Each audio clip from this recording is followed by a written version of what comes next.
The silent yes. Learning trust from Mary's immaculate heart. There are moments in life when God whispers something unexpected into our hearts.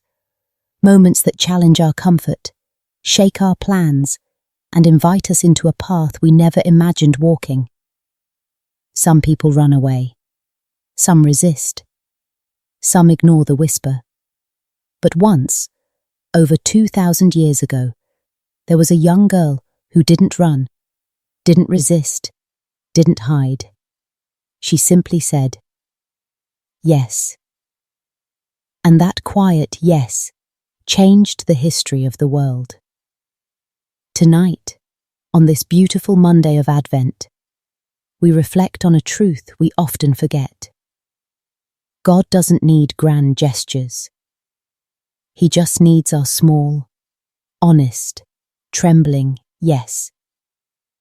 The village of Nazareth was peaceful that morning.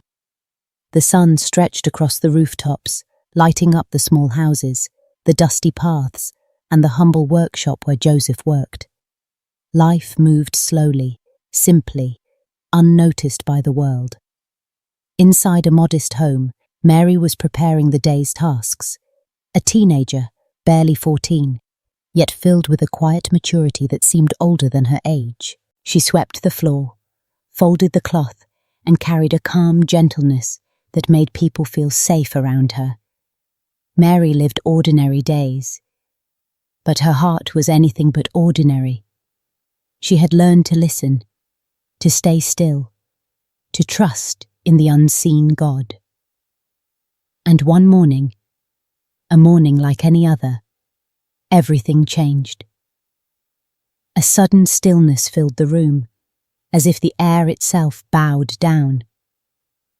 A light shone softly, not blinding, not loud, simply holy, and before her stood an angel, Gabriel, messenger of heaven. "Do not be afraid, Mary," he said in a voice unlike any voice on earth. "You have found favor with God." Mary froze. A girl from a forgotten village.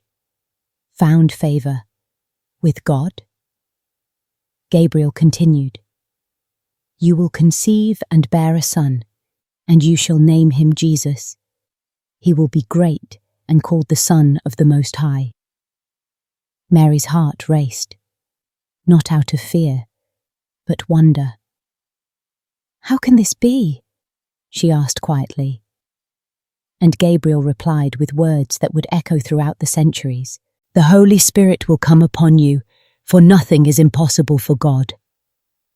Then everything fell silent. Heaven waited. Angels held their breath. Even creation seemed to pause, because God, in his humility, would not force his plan. He awaited the consent of a teenage girl.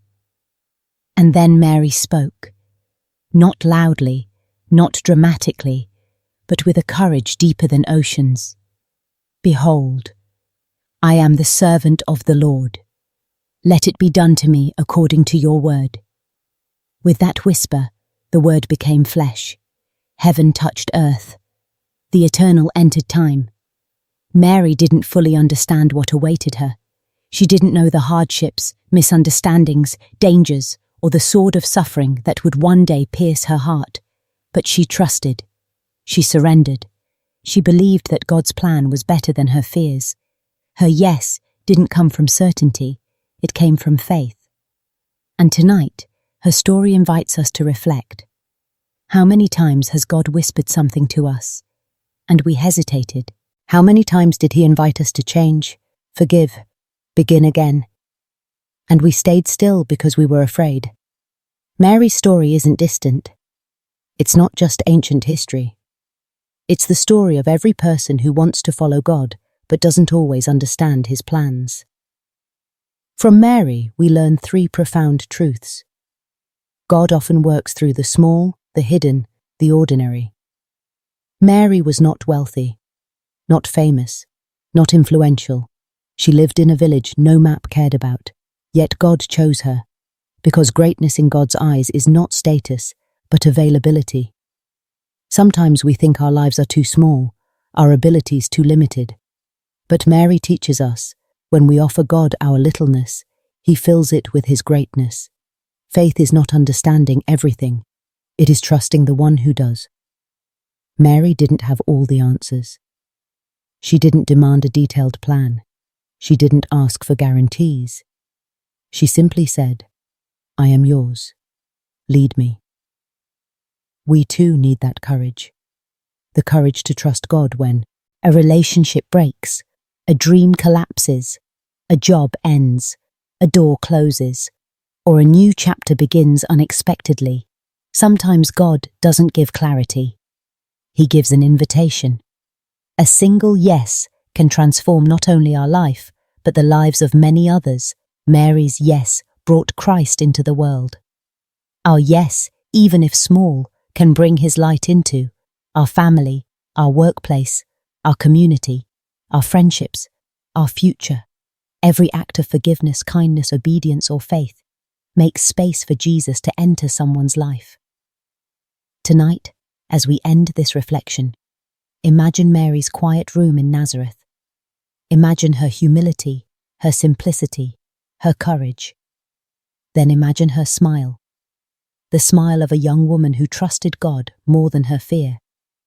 You and I may never encounter an angel the way Mary did, but God still speaks, quietly, softly, daily. Maybe He's asking you to forgive someone. Maybe He's calling you to return to prayer. Maybe He's inviting you to let go of something that's hurting you. Maybe He's whispering a new mission, a new path, a new beginning. You don't need to be strong. You don't need to be perfect. You don't need to have everything figured out. You just need to say, "Lord, here I am.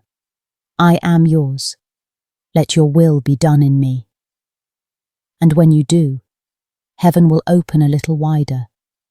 Light will enter your life a little deeper. And Christ will grow within you, just as He once grew within Mary. Tonight, may her courage become your courage. May her trust become your trust. And may her yes inspire your own quiet, beautiful, world-changing yes. Amen.